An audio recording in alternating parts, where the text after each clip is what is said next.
Hello friends, welcome back to our YouTube channel Vidya Mahasagar. आपका स्वागत है। आज हम पढ़ेंगे matrix representation of linear transformation. ये टॉपिक है हमारा बीएससी फिफ्थ सेमेस्टर का हमारा ये बहुत ही इंपॉर्टेंट टॉपिक है, जो हमारा लीनियर अलजेब्रा बुक का है। वो उस बुक से ये हमारा क्या कहते हैं, ये एक टॉपिक है। इस टॉपिक से क्वेश्चन आपके आ सकते हैं। इस टॉपिक से रिलेटेड बहुत सारे क्वेश्चन आ सकते हैं। इससे पहले भी हमारे जो 2 चैप्टर थे पिछली वीडियो में वो आपको कवर करा दिए गए हैं। एक जिसने भी अभी तक वो नहीं देखी हैं वो जाकर देख सकता है। और ये हमारा पेपर 1 है, पेपर फर्स्ट है। जैसे पेपर 3 होते हैं और ये पेपर फर्स्ट का ये चैप्टर 3 है, जिसका ये टॉपिक है matrix representation of linear transformation. यानी कि कोई भी जो लीनियर ट्रांसफॉर्मेशन वाले टर्म्स हैं उन्हें हम मैट्रिक्स में कैसे रिप्रेजेंट करेंगे, इस तरीके से हमें ये दिखाना है। तो चलिए हम इसको अब दिखाएंगे। हम इसको कैसे सॉल्व करते हैं वो हम आपको सिखाएंगे और आप इसको सीखेंगे, उम्मीद करते हैं। तो चलिए बिना किसी देरी के वीडियो को शुरू करते हैं। सबसे पहले देखिए, यहाँ पर लिखा है let U be M dimensional vector space. यानी कि ये कह रहा है कि ये यू है जो एम डायमेंशनल वेक्टर स्पेस है। अब वेक्टर स्पेस क्या होता है, ये सभी चीजें, वेक्टर स्पेस क्या होता है, फील्ड क्या होता है, सभी चीजें आपने पहले पढ़ी हुई हैं। अगर आपको इसमें कोई दिक्कत हो रही है तो आप मुझे कमेंट करके बता सकते हैं कि आपको कहां पर दिक्कत आ रही है, तो मैं इन्हें फिर से आपको बताऊंगा। ठीक है, तो देखिए, let U be M dimensional vector space over the field F and V be N dimensional vector space over the field F. इन्होंने कहा कि एक यू है जो एम डायमेंशनल वेक्टर स्पेस है एफ फील्ड में ही, और वी भी एक एन डायमेंशनल वेक्टर स्पेस है, वो भी फील्ड है एफ में। ठीक है, इतना तो आप समझ गए होंगे, बस ये लेटेस्ट लैंग्वेज है तो आपको ये समझना है। ठीक है, फिर हमने ले लिया कि बी के एलिमेंट्स होंगे alpha 1, alpha 2, alpha 3 dot alpha N. B basis of U, वो यू के बेसिस होंगे। ठीक है, अब बेसिस क्या होता है, बेसिस एक ऐसा एलिमेंट है, यानी कि हम कहें कि हमें कोई सबस्पेस दिया है, अभी कोई सबसेट दिया हुआ है, अगर वो लीनियरली इंडिपेंडेंट है और वो वेक्टर स्पेस का एक सबसेट है तो हम कह देंगे कि वो एक बेसिस है। ठीक है, समझ गए आप। वैसे ही जो बी डैश के एलिमेंट हैं beta 1, beta 2 dot beta N, B basis of V, और बीटा 1 जितने भी हैं ये वी का बेसिस है, और alpha N, alpha 2, alpha N तक ये यू का बेसिस है। ये हमको पता चल गया। ठीक है, तो चलिए आगे को सॉल्व करते हैं। If T is linear transformation from U into V, then अगर हम कह दिया कि अगर एक टी जो है, ये टी फंक्शन है एक, इज अ लीनियर ट्रांसफॉर्मेशन, ये एल टी है यू से वी में, यानी कि ये जो हमारा जो टी एलिमेंट है ये वी में लीनियरली ट्रांसफॉर्मेशन है यू से। ठीक है, तो क्या होगा, तब हो जाएगा T alpha 1, T alpha 2 are the vectors of V, beta 1 is the basis of U. यानी कि जो ये टी अल्फा 1 है, ये अल्फा 1, अल्फा 2, अल्फा 2, ये सब जो अभी तो एलिमेंट थे, अब इनके बाहर अगर हम टी लगा देंगे, T alpha 1, T alpha 2 dot dot dot T alpha N, तो ये एक फंक्शन बन जाएंगे। ठीक है, ये वी के वेक्टर हो जाएंगे, और जो ये बी है ये यू का बेसिस हो जाएगा। ठीक हो गया। तो अगर ये वेक्टर वी के वेक्टर हैं, टी अल्फा 1, टी अल्फा 2, अगर ये वी के वेक्टर हैं, तो देखो वी किसका बेसिस है, बी डैश का, तो B dash is the basis of U. यानी कि हमने क्या किया, हमने बी और बी डैश 2 बेसिस लिए। ठीक है, तो उनके अलग अलग एलिमेंट हैं, सीधी सी बात है। फिर हमने क्या कहा, माना कि अगर एक टी लीनियर ट्रांसफॉर्मेशन है यू से वी में, तो जो ये सारे फंक्शन है बी के वो ये हो जाएंगे टी अल्फा 1, टी अल्फा 2, जो वी के वेक्टर होंगे। और अगर ये वी के वेक्टर होंगे तो ऑब्वियस सी बात है, ये वी के वेक्टर, तो जो बी डैश होगा वो यू का बेसिस भी हो जाएगा। ठीक है, वही चीज लिखी है यहाँ पर। फिर देखिए, फिर जो T alpha I is equal to 1, ये देयरफॉर टी अल्फा आई। अब हमने अल्फा आई क्यों लिखा, अब हम अल्फा 1, अल्फा 2 इतना लंबा लिखने से अच्छा हमने सीधे लिख दिया अल्फा आई, यानी कि जो आई है हमारा 1, 2, 3 से एन तक, 1 से लेके एन तक चलता है। ठीक है, अब यहाँ पर टी अल्फा 1, टी अल्फा 2 भी ले सकते हैं, वैसे मैंने शॉर्ट में लिख दिया is a linear combination of elements of B dash. यानी कि अब हम यहाँ से ये भी कह सकते हैं कि जो टी अल्फा है ये बी डैश के भी इंडिपेंडेंट लीनियर कॉम्बिनेशन एलिमेंट है, हम ये कह सकते हैं। ठीक है, तो अब हम यहाँ से क्या लिखेंगे, देखिए, T alpha 1 equal to A11 B1 beta 1 plus A12 beta 2 plus dot dot A1 N beta N। ठीक है, वैसे ही अब हमको मैट्रिक्स बनानी है यहाँ से, तो हम मैट्रिक्स आपका ऑपरेशन पता है, रो में कैसे होते हैं, कॉलम में कैसे होते हैं। तो रो में 1 पहले होता है, ये फिक्स होता है 1, ये बदलते रहता है बीच वाला। वैसे टी अल्फा 2, 2, 1, 2 फिक्स रहेगा, 1, 2, 3, 4 डॉट डॉट डॉट किया हमने टी अल्फा एन तक, AN1 क्या beta 1 plus AN2 beta 2 dot dot dot ANN beta N. ठीक है, फिर अब हम क्या निकालेंगे, देखो, अगर ये जब हमारी मैट्रिक्स से आ गई तो the transpose of above matrix of coefficients is called the matrix representation of T relative to the order of basis B and B dash. यानी कि जब हम ये मैट्रिक्स निकालेंगे, इनसे हम एक मैट्रिक्स बनाएंगे। जैसे ये देखो, हमने इन एलिमेंट से हमने एक मैट्रिक्स बनाई A11 A11, अब अगर मैं जो ये मैट्रिक्स से बनती A11 A12 ये करती, ठीक है, सिंपल करके बनती, तो जब वो मैट्रिक्स से बनेगी उसका जब ट्रांसपोज करेंगे तो वही हमारा, तो अब तब हम कह देंगे कि कोई भी मैट्रिक्स से है, हम उसको हम मैट्रिक्स का रिप्रेजेंटेशन हमने कर रखा है, ठीक है। यानी कि जो ये है, अगर ये मैट्रिक्स से बनती है तो ये बीटा 1 हटाओ, A11 A12 A1n A22 ऐसे करके बनती है, ठीक है। लेकिन हमने क्या किया, ये ट्रांसपोज कर दिया, यानी कि जो रो था वो कॉलम में आ जाता है। तो ये जो ये रो था A11 12 A1n, ये हमारा कॉलम बन गया, A11 12 dot dot dot 1n, ये 1n तक हमारा एक कॉलम बन गया। यानी कि हमने इसका ट्रांसपोज कर दिया, तो हम यहाँ से कह सकते हैं कि हमने अपनी मैट्रिक्स को रिप्रेजेंट कर दिया, ठीक है, जिसके बे और बी डैश उसका बेसिस होगा, ठीक है। तो समझ गया सभी लोग। तो हम यहाँ से कह सकते हैं the scalars of Aij A1j A2j A3j An are the coordinates of T alpha j। अब कहोगे यार ये अल्फा j 1j क्या है, ये अल्फा j माना हमने, क्या माना, अल्फा j 1j ये टी अल्फा, यानी कि देखो टी अल्फा के सारे एलिमेंट यहाँ पर A11 A12 A22 ऐसे है ना सारे, तो हमने क्या कह दिया सीधे इसको हम अल्फा जे लिखते हैं, यानी कि ए सारे एलिमेंट ए के हो गए अल्फा, और जे जो होगा ये इसका साइड के हो जाएंगे, ठीक है। ये जे जे जे जैसे है ना, तो वही चीज इसमें भी हो जाएगा, ठीक है। अगर ये चीज अभी तक किसी को समझ में नहीं आई तो मैं आपको क्वेश्चन से इसको सॉल्व करके समझाता हूँ, ठीक है। तो बिना किसी देरी के हम क्वेश्चन भी सॉल्व करते हैं। तो चलिए शुरू करते हैं क्वेश्चन को। तो देखिए सबसे पहले मैंने यहाँ पर क्वेश्चन लिखा है, देखो find the matrix representation of linear mapping T ratio R cube की मैपिंग आर क्यूब पे, यानी कि जो आर क्यूब के फंक्शन होंगे उनके जो इमेज बनेगी वो आर क्यूब में बनेगी। Defined by T X Y Z is equal to, ये पहला एलिमेंट है X comma Y plus Z comma X plus Y plus Z relative to the basis B, ये तीन हमको कोऑर्डिनेट दे दिए, ठीक है। अब हम इन तीन कोऑर्डिनेट से हमने कहा है कि ये तीन कोऑर्डिनेट हैं और एक फंक्शन दिया है टी ये, तो अब आप निकालोगी, पहले मैट्रिक्स से निकालो फिर उसका मैट्रिक्स से रिप्रेजेंटेशन करो, यानी कि पहले हम सॉल्व करेंगे मैट्रिक्स से निकालेंगे, फिर मैं उस जो मैट्रिक्स से आएगी उसका हम ट्रांसपोज कर देंगे तो हमारा मैट्रिक्स से रिप्रेजेंटेशन हो जाएगा, ठीक है। तो चलिए शुरू करते हैं क्वेश्चन को सॉल्व करना।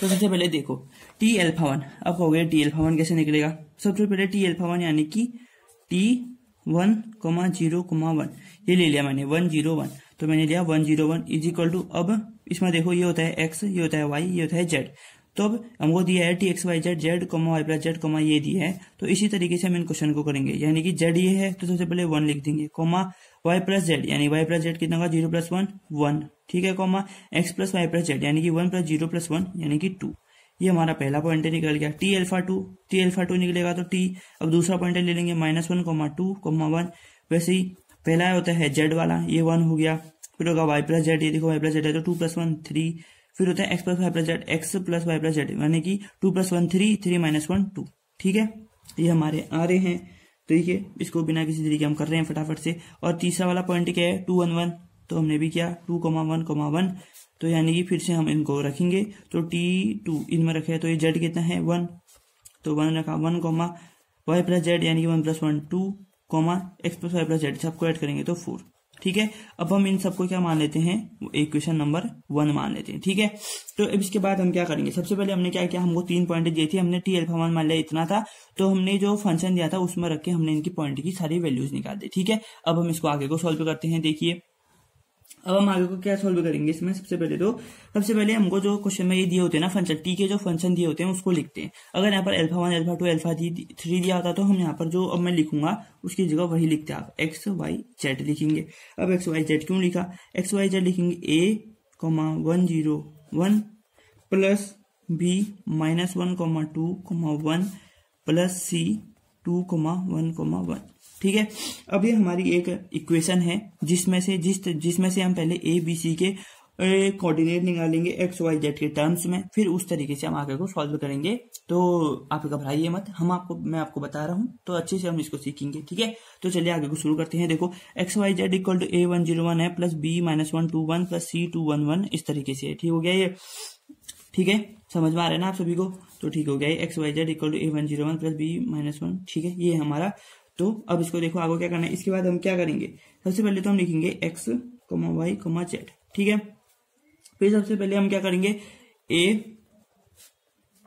-B प्लस 2C, ये हमारा एक फंक्शन बन गया, ठीक है। वैसे ही हम इसको A को 0 से मल्टीप्लाई करेंगे तो हमारा 0 आएगा, प्लस बी को 2 से मल्टीप्लाई करेंगे तो 2b आएगा और सी को इससे मल्टीप्लाई करेंगे तो प्लस सी आएगा, यानी कि दूसरा फंक्शन बन गया। तीसरा फंक्शन वैसे बनेगा a प्लस बी प्लस सी, यहाँ से हमारा 3 फंक्शन बन गए।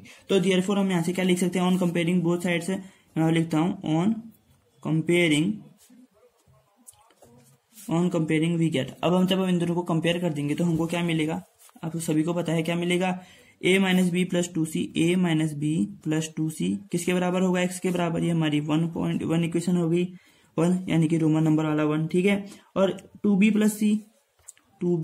प्लस सी हमारी सेकंड इक्वेशन हो गई, और वैसी a plus B plus C हमारी थर्ड इक्वेशन हो जाएगी। a plus B plus C हमारी क्या हो जाएगी, a plus B plus sorry मैंने ये दोनों में लिख दिया। 2b प्लस सी किसके बराबर होगा, y के बराबर, यानी कि y is equal to 2b plus c है, और a plus B plus c कितना है हमारा z, ठीक है। तो z इक्वल टू ये हो जाएगा, तो ये हमारे यहाँ से थर्ड इक्वेशन हो जाएगी। अब हमको इनको आपस में सॉल्व करना है, फिर यहाँ से हमको a, b और c की अलग अलग 3 वैल्यूज निकालनी, ठीक हो गया। तो सबसे पहले हम क्या करते हैं, देखो a प्लस बी से, तो हम इन ये देखो 2b प्लस सी है, तो क्या करते हैं c, इन दोनों में से सिर्फ c और c है, तो इन दोनों में से c को आपस में माइनस करके हम एक नई इक्वेशन निकालते हैं, ठीक है। तो सबसे पहले क्या करेंगे, देखो मैं यहाँ पर लिख देता हूं सब, यानी कि माइनस करेंगे सब इक्वेशन 2/3, ठीक है। तो क्या हो जाएगा, ये a plus B plus C तो ऐसे ही रहेगा, minus 2b minus C is equal to z minus Y, ठीक है। z माइनस वाई हो जाएगा, ये हो जाएगा नहीं हो जाएगा। फिर देखो c से c कट गया हमारा, तो यहाँ पर आ गया हमारा a minus B is equal to z minus Y, ठीक है। a माइनस बी हमारा कितना आया, z माइनस वाई आ गया, ठीक है। या फिर हम इसको ऐसे ही रहने दिया। फिर देखो ये a minus B plus 2c है, ठीक है, a minus B plus 2c। अब हम इसको क्या करेंगे, इसमें से इसको माइनस कर देंगे, जिससे कि क्या हो जाएगा हमारा याली टर्म ही याली गायब, ये और ये गायब हो जाएंगे, तो हमारे सी की वैल्यू निकल आएगी, ठीक हो गया। तो देखो, तो यहाँ पर करेंगे फ्रॉम 1 से लिखा, सबसे पहले मैंने इक्वेशन लिख दी, a minus B plus 2c is equal to X. तो a माइनस बी की वैल्यू मैंने रख दी यहाँ पर z minus Y plus 2c is equal to X. तो जब 2c है तो z प्लस में है, इधर जाएगा, तो x के साथ x माइनस z, और ये y यहाँ माइनस में है तो यहाँ जाके प्लस, तो ये हो जाएगा x plus Y minus z upon कितना हो जाएगा, देखो ये इसके अब अपॉन अभी तो कुछ नहीं होगा, जब c से इसको ले जाएंगे इधर को, तो ये हो जाएगा हमारा x plus Y minus z upon 2, ये हो जाएगा, ठीक है, हमारा c की वैल्यू। अब हमारी c की वैल्यू आ गई है, तो हम किसी में भी रख के वहां से हम किसकी वैल्यू निकाल सकते हैं, b की। अब देखो ये इक्वेशन 2 है, इसमें से b और c की वैल्यू है, तो फ्रॉम 2 कर देंगे, 2 से ये यहाँ पर कर रहे हैं हम 2, तो है 2b plus c is equal to y, तो 2b है तो y माइनस सी हो जाएगा, और हमें c की वैल्यू पता है, तो 2b is equal to y minus x plus Y minus z upon 2, ठीक है, ये z होगा, ठीक है। अब अंदर फ्रैक्शन करेंगे तो 2y minus x minus Y plus z upon 2 is equal to 2b। अब ये 2 से 2 ये भी इधर जाएगा, तो b इज इक्वल टू हो जाएगा 1/4, ब्रैकेट के अंदर क्या हो जाएगा, minus x 2y minus Y plus z, ये हमारा b की वैल्यू आ गई, ठीक है। b की वैल्यू हमारी ये आ गई। अब हमारे पास c की वैल्यू है, b की वैल्यू है, आप चाहे इसमें रखो, इसमें रखो, इसमें रखो, कहीं से भी आपकी a की वैल्यू आ जाएगी। तो मैं यहाँ पर से फ्रॉम 3 से कर देता हूँ, फ्रॉम 3 से कर दिया, ठीक है। तो a plus B plus c is equal to z था, तो a is equal to z minus b minus c होता, ठीक है। तो यहाँ पर से a इज इक्वल टू कितना हो जाएगा, जेड माइनस 1/4, b की वैल्यू है minus x plus Y plus z, ठीक हो गया। और हमारे c की वैल्यू है minus 1/2 x plus Y minus z, ठीक है। तो अब हम इसका जब टोटल फ्रैक्शन करेंगे तो 4 आएगा, तो 4z यहाँ पर हो जाएगा minus plus x minus y minus z, और ये 2 से जाएगा, तो ये हो जाएगा सबसे पहले यहाँ पर माइनस का माइनस ही रहेगा, तो हो जाएगा माइनस 2x माइनस 2y और प्लस 2z हो जाएगा लास्ट में, ठीक है।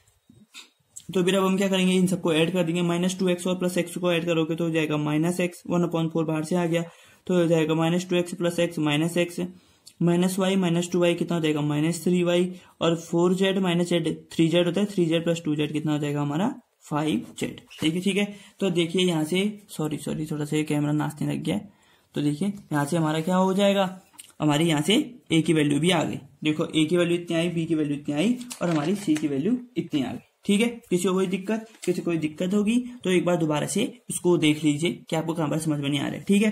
तो अब हमने ये किया, ठीक है। हमारी जब ए की वैल्यू आ गई, बी की वैल्यू आ गई और सी की वैल्यू आ गई, इसके बाद हम क्या करते हैं, ठीक है। अब हम कहाँ रखेंगे, देखो हमने ये एक इक्वेशन दी थी ए, ठीक है। तो सबसे पहले मैं यहाँ लिखूंगा फ्रॉम, देखो अब मैं यहाँ पर लिखूंगा फ्रॉम इक्वेशन ए, ठीक है।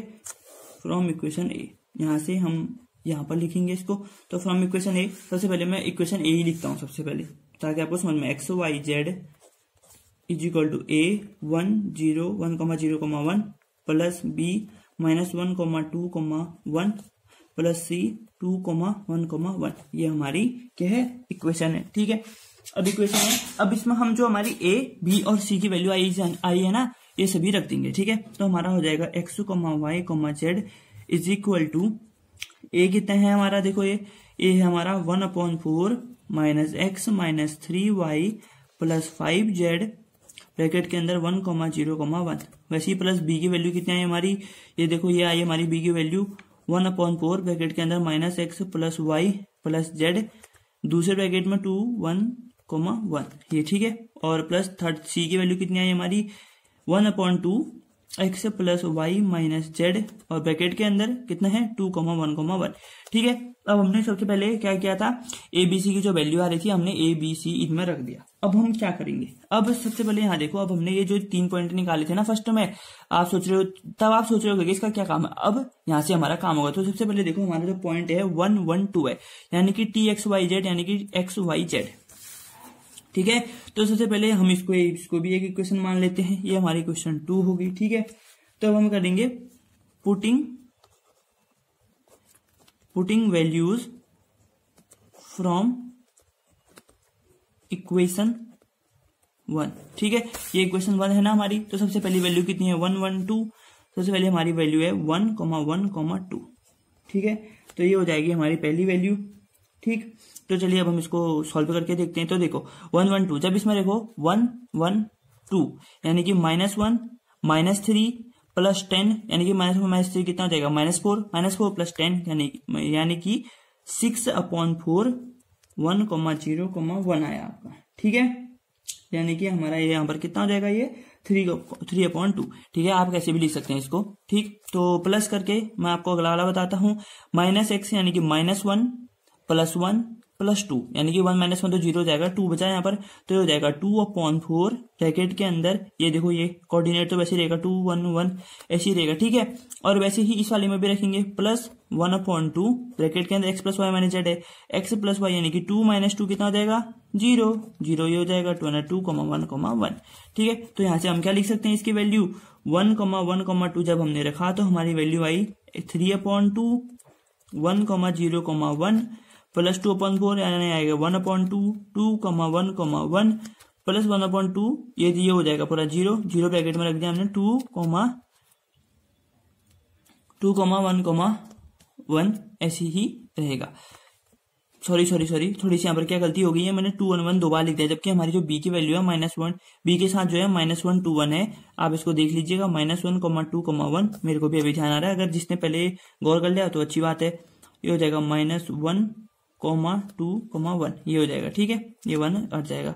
और वैसे यहाँ पर भी -1 ब्रैकेट के अंदर 2,1, ये हो जाएगा ये ब्रैकेट, और ये हो जाएगा 2 1 1, ये लास्ट वाला सही है, ठीक है। अब जैसे ही हमने इसकी वैल्यू निकाली 1 1 2 रख करके, वैसे ही जो हमारे अदर 2 पॉइंट्स हैं 1 3 2 और 1 2 4 करके, इन दोनों को भी रख के हम इसकी वैल्यूज निकालते हैं। तो देखिए सबसे पहले इसके बाद हम क्या करेंगे, देखो एक वैल्यू तो आ गई है हमारी, अब हम जब दूसरे की निकालने जा रहे हैं, ठीक है, तो दूसरे की निकालने जा रहे हैं, तो हम सबसे पहले यहाँ पर जो दूसरी वैल्यू है वो लिखेंगे, वो है हमारी 132, यानी कि 1,3,2, ये है हमारी वैल्यू।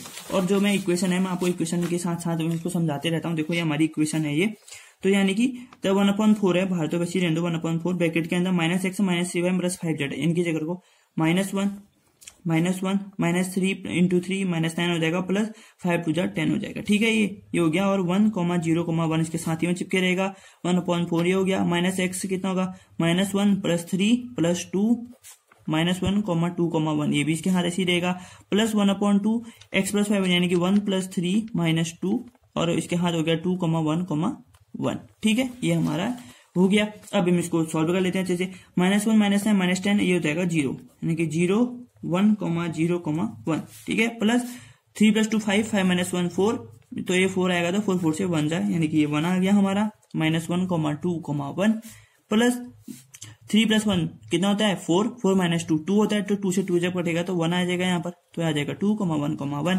ठीक है, यह आया हमारा। और जो हमारी थर्ड वैल्यू है फ्रॉम इक्वेशन 1 वो है 1, 2, 4। अगर आप इसको एक बार, अगर आपको अभी समझ में नहीं आया, एक बार इसको फिर से ट्राई करने की कोशिश करना, क्योंकि ये बहुत इंपॉर्टेंट टॉपिक है। इससे रिलेटेड आपको इसमें पेपर में एक नया क्वेश्चन देखने को मिल सकता है। ठीक है, तो इसको भी अगले 1 to 4 की वैल्यू रखते हैं। देखो ये 1/4 -1 -3 2 6 प्लस 5 4 20। ठीक है, ये देखो इसमें रखा हमने, और 101 इसके हाथ ऐसे ही रहा है, 1,01 ये ऊपर वाली वैल्यू हमारी। ठीक है, 101 प्लस 1/4 इसके हाथ ऐसे ही रहेगा, -1 प्लस 2 प्लस 4 और ब्रैकेट के अंदर -1, 2, 1। ठीक है, और प्लस में 1/2 ऐसे साथ में रहेगा, और -1 ये देखो ये है हमारा x + y - z है, तो ये हो जाएगा +1 + 2 -4, और इसके यहाँ जो साथ में इसके वो कितना है 2, 1, 1 है। ठीक है, इसके यहाँ 2, 1, 1 इसके साथ है। तो ठीक है, तो उसके बाद हमने क्या आया 1, ये देखो -1 - 6 से कितना होता है, -1 - 6 -7 होता है, -7 होता है। -7 में 28 करोगे तो 13 हो जाएगा, यानी कि 13/4 -1 नहीं 1,0,1 ये हमारा वाला कोऑर्डिनेट लिख दिया। प्लस -1 + 2 कितना होगा 1, 1 + 4 कितना होगा 5, यानी कि 5/4 कितना हो जाएगा -1, 2, 1। ठीक है, ये हमारा आया। फिर और उसके बाद क्या लिखेंगे, +1/2 तो हमारा ऐसे ही रहेगा, और 1 + 2 कितना गया 3, 3 - 4 कितना होता है -1, यानी कि -1 इससे मल्टीप्लाई में हो जाएगा 2, 1, यानी कि हम इसको -1/2 भी लिख सकते हैं, सीधे लिख दिया मैंने। ठीक है, -1/2। तो ठीक है, इसके बाद हम क्या करेंगे, देखो तो चलो, तो आप देखो कि यहाँ पे जो ये 3 है ना, आपने जब 3 पॉइंट रखे तो आपके ये 3 कोऑर्डिनेट टाइप क्या है। ठीक है, मैं इसको ऊपर को कर देता हूँ। देखो 1 2 3 1 2 3 1 2 3, यानी कि जो ये 3 पॉइंट है ना, ये तीनों एक एक रो बनाएंगे मैट्रिक्स की। तो मैं यहां पर लिखूंगा कोएफिशिएंट मैट्रिक्स। ठीक है, coefficient matrix from the above, from equation 3 4 5, from equation 3 4 and 5। ठीक है, अब 3 4 5 क्या हो गई, देखो ये वाली इक्वेशन हमारी 3 है, वाली इक्वेशन हमारी 4 है, वाली इक्वेशन हमारी 5 है। ठीक है, तो क्योंकि हमने तीनों से जो कोऑर्डिनेट निकाले वो हमारी इक्वेशन नंबर 3 4 5 हो जाएंगे। ठीक है, आप इनको अच्छे से देख के समझिए। ठीक है, क्वेश्चन को। तो फिर अब कोएफिशिएंट मैट्रिक्स, यानी कि मैंने सबसे पहले आपसे क्या कहा, तीनों से जो मैट्रिक्स होगी, हमने टी नाम दे रखा है मैट्रिक्स को, क्योंकि क्वेश्चन में देखो, अब आप कहोगे कि टी नाम क्यों दे जाए, क्योंकि ये देखो टी है क्वेश्चन में, तो TXYZ हो जाएगा। ठीक है, तो ये TXYZ है। तो सबसे पहले जो मैट्रिक्स की पहली लाइन बनेगी वो बनेगी, तो ये है ना, ये 1 2 3 ये पहली लाइन बनाते हैं, यानी कि रो बनाते हैं, 3/2 1/2 और ये 0। ठीक है, ये डब्बा बना। ठीक है, अब इक्वेशन 2 से 0 1 1 0 1 1 ये सेकंड रो बन गई। सॉरी, थोड़ा दिखाया नहीं, तो ये तुम्हारी दूसरी रो बन गई। और जो तीसरे कोऑर्डिनेट है 13/4 5/4 और -/2, ये हमारी थर्ड रो बनाएंगे, 13/4 5/4 -1/2 ये हमारी आएगी। अब हमको क्या निकालना पड़ता है, मैट्रिक्स रिप्रेजेंटेशन दिखाना पड़ता है। हम तो यहाँ पे लिखेंगे therefore matrix representation of T, matrix representation of T, representation of T relative to basis। ठीक है, with respect to matrix, now the transpose matrix. ठीक है, ये थोड़ा सा लिखने में देरी हो जाती है वीडियो में, वरना जो ये क्वेश्चंस हैं आपके, अगर आपको एक बार समझ में आ गए तो बहुत जल्दी हो जाते हैं। ठीक है, नाउ द ट्रांसपोज मैट्रिक्स क्या हो जाएगी हमारी। ठीक है, तो हम यहाँ पर लिखेंगे सबसे पहले T/B, B। अब आप कहोगे B, B क्या है, ये जो B है ना, ये बेसिस है। ये देखो, ये जो हमारी बेसिस है ना 101 -1 to 1, पहले वही रख के हमने इसके कोऑर्डिनेट निकाले। वैसे ही हमने बाकी चीजें भी सॉल्व कर रखी हैं, इसलिए हम क्या रखेंगे T/B, B। तो ठीक है, T हमारा फंक्शन है, तो अब ट्रांसपोज कर देंगे। ट्रांसपोज मतलब जो रो होती है वो कॉलम बन जाती है, और जो कॉलम होती है वो रो बन जाती है। यानी कि जो ये पहली लाइन है 3/2 0 13/4 ये ऐसी बन जाएगी, और ये 1/2 यहाँ पर आ जाएगा, 1 यहाँ पर आ जाएगा, 5/4 यहाँ पर आ जाएगा। ठीक है, और 0 1 -2 जो था 0 1 -1/2 ऐसे हो जाएगा ये हमारा क्वेश्चन। ठीक है, अब मैं यहां से कह सकता हूं कि जो ये हमारा है ये हमारा आंसर है। ठीक है, therefore this is our answer. ठीक है, तो एक बार मैं फटाफट से आपको रिकॉल करा देता हूं कि हमने क्या क्या किया।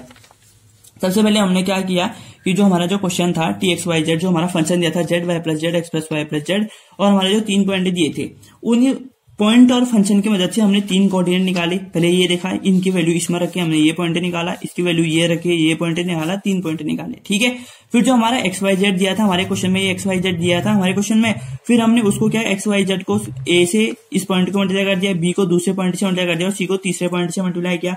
फिर इनके पहले इससे इनको इस हाथ में रख के ऐड कर दिया। ठीक है, ये ऐड क्या है, ये जो ऐड वाला फंक्शन है, आपने इससे पहले लीनियर ट्रांसफॉर्मेशन जब पढ़ रहे होगे ना, वहां पर आपको ये ज्यादा अच्छे से समझ में आया होगा। ठीक है, फिर अब हमने क्या किया कि हमने कंपेयर कर दिया, दोनों साइड को कंपेयर कर दिया, यानी कि ये इसके इक्वल, ये इसके इक्वल, ये इसके इक्वल। तो जब ये xyz के इक्वल आया